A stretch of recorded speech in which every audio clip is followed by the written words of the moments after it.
If you've always thought that the idea of being followed by paparazzi was cute or flattering, you need to watch the Harry and Meghan Netflix documentary.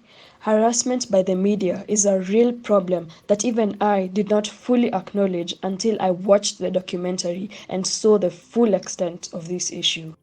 Interestingly, the documentary answered many questions a lot of us have been very curious on for a while now, including the real reason Harry and Meghan stepped down from their royal duties: the brutal, deceitful, and self serving British media.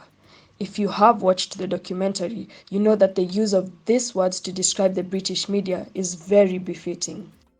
For clarity, British media in this video refers to the newspapers, newsrooms, and paparazzis highlighted in the Harry and Meghan documentary, including but not limited to the Daily Mail, clearly the most notorious by the way, Daily Express, People, Life and Style, The Telegraph, The Sun, among others. In the documentary, Harry and Meghan also expose the royal family as a racist and sexist institution in itself, but that's another video on its own. I am planning on doing a part 2 on unpacking the Harry and Meghan documentary, where I'll be speaking on the royal family separately, so make sure you're subscribed so you don't miss out on that. Also, if you make the conscious decision to keep watching, the least you could do is like this video. In this particular video, I'll be giving a commentary on the major bombshells revealed about the British media in the documentary. One of these bombshells being that the reason the British media continues to harass individual members of the royal family is because the royal family lets them. This is interesting because in the documentary, Harry reveals that there is an unwritten contract between the media and the royal family that is supposedly supposed to justify this harassment. In brief, he explains that the way it works is that the royal family earns revenue from the publicity that is given by the British media. For that reason, individual lives of the royal family members are entitled to them and the public, and their right to privacy is literally non existent. But also, another reason the royal family as an institution is not and has never been concerned about the apparent violation of their right to privacy is because not all of them are targets. I mean, have you asked yourself why Princess Diana and why Meghan Markle? Why aren't the media targets, the guys with actual sexual harassment accusations like Prince Andrew or other members of the royal family that are male and prevalently white with controversial scandals? It could be obviously because Princess Diana and Meghan Markle are more loved by the public, therefore they attract more media attention. But it also could be that the British media is racist and sexist, and I will explain what leads me to this conclusion. So, first, the British media as racist. I mean, other than the fact that they published racist material with regard to Meghan, we also have the fact that in the documentary, a journalist, I suppose, says that less than 0.25% of the journalists in these British newsrooms are black. Also, a majority of the population in Britain is white, so it's safe to assume that they were comfortable publishing racist material throughout the years and continue to do so, partly because of this factor. Which is why, even though Meghan being half black was never an issue being in America, when she moved to Britain, her race was at the core of almost all conversations in the press. Not to say that there is no racism in America, just to say that it isn't the media championing it there. This is evident also in the fact that at the beginning of their coverage on Meghan, as pointed out in the documentary again, the British media were determined on making sure Meghan Markle's mom's side of the family was the troubled one. Because for those who don't know, her mom is black, her dad is white. We also see the clear discrimination on Meghan in particular by the media in the documentary in how they reported similar stories on Meghan in comparison with those of Kate. On surface level, it might not appear so, but I believe that another reason that the British media picked Meghan and Diana as targets is because they were women, and the royal family in its nature in itself is sexist. I know this might be far-fetched to most of you, but in the documentary, Harry also notes that after his parents' separation, Diana was harassed way more than his father, King Charles, was by the media. We can also see the same in Harry and Meghan's situation. Meghan is harassed way more by the British media than Harry was, and we could note that that is also in addition to the fact that she's black, but also we could attribute it to the fact that she's a woman, seeing that the same fact pattern is repeated from what we saw with Princess Diana. Another major bombshell that was revealed in the documentary that I've previously minorly alluded to is that the British media was empowered by the royal family to destroy Meghan Markle and Princess Diana. The main reason Meghan Markle and Princess Diana were targets of the media is also because they were loved by the public way more than the other members of the royal family. This is, they reveal in the documentary that this made other members of the royal family uncomfortable, which is a fact that we did not know before. Princess Diana, during her time, did a lot of charity work and interacted with the public in a way that other royals didn't, that earned her enormous favor with the public. One of these instances is when she gave a person with HIV a hug in one of her charities at a time when they were painfully stigmatized. The same with Meghan Markle.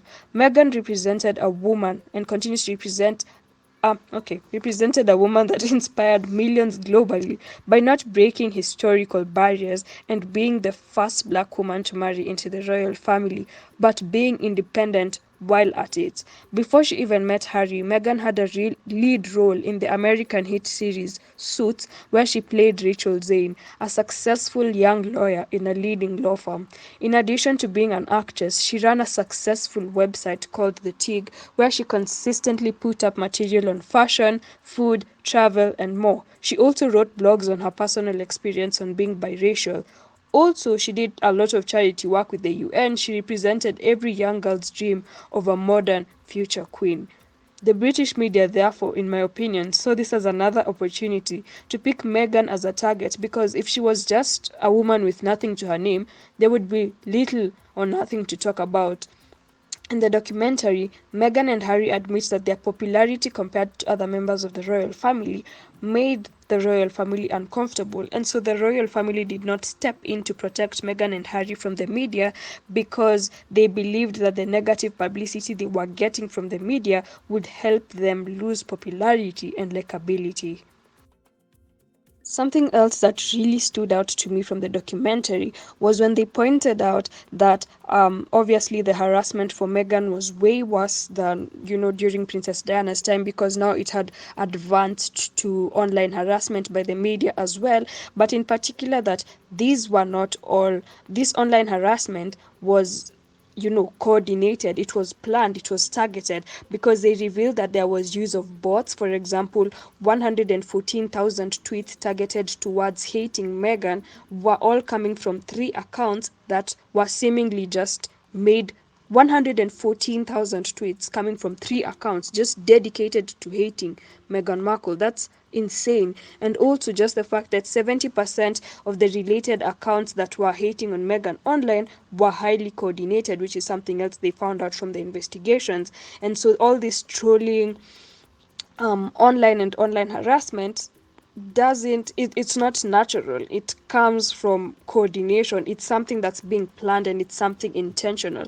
Now, I found this very interesting because, listen, what's that one institution that can actually afford to do this and would benefit from this, if not the royal family? I mean, I'm not saying it's them, I'm just saying they are the major suspects, in my opinion. If you look at these facts all together, it's just doesn't make sense. Why would anyone dedicate this much energy and this much? I think it takes a lot of money and you'd have to employ people to do all this. I believe it just doesn't make sense. I think the final and biggest bombshell to me that was revealed about the British media in the documentary was the extent to which the British media affected Harry and Meghan. Okay, I won't even lie. I always thought the idea of paparazzi chasing you after work was cute, but after watching this documentary, I was, what in the actual madness is this? Men sitting in their cars outside her house waiting for her. The media was harassing her neighbors, paying some of them off to put CCTVs in their backyards. She feared for her life and her kids. She became suicidal. Tyler Perry even admits that Meghan was scared she'd run crazy. All this for a picture, publishing a private letter between her and her father and manipulating it to look bad for some extra cash, you abolish the British media. This is inhumane at all levels. And the worst part is that even after turning to the police, they weren't willing to help Meghan Markle because they believed that because of who she was and who she was dating at the time, that's Prince Harry, they couldn't even do anything. And it wasn't until she got a death threat that they intervened. This is so unfortunate. And I believe that to the extent where somebody is getting fear that they'd run crazy, is fearing for their own life, is being followed in cars late in the night. It's just ridiculous to me. And especially considering that this same British media chasing after Princess Diana was the cause of her death, this is absolutely crazy that they can even have, room to even continue to do this. And I believe they should be called out for this, which is the purpose of this video, and I believe was the purpose of that documentary. So as we conclude, I just like to say that what happened to Princess Diana was not an accident. If it was, then they wouldn't be doing this, and the British media owes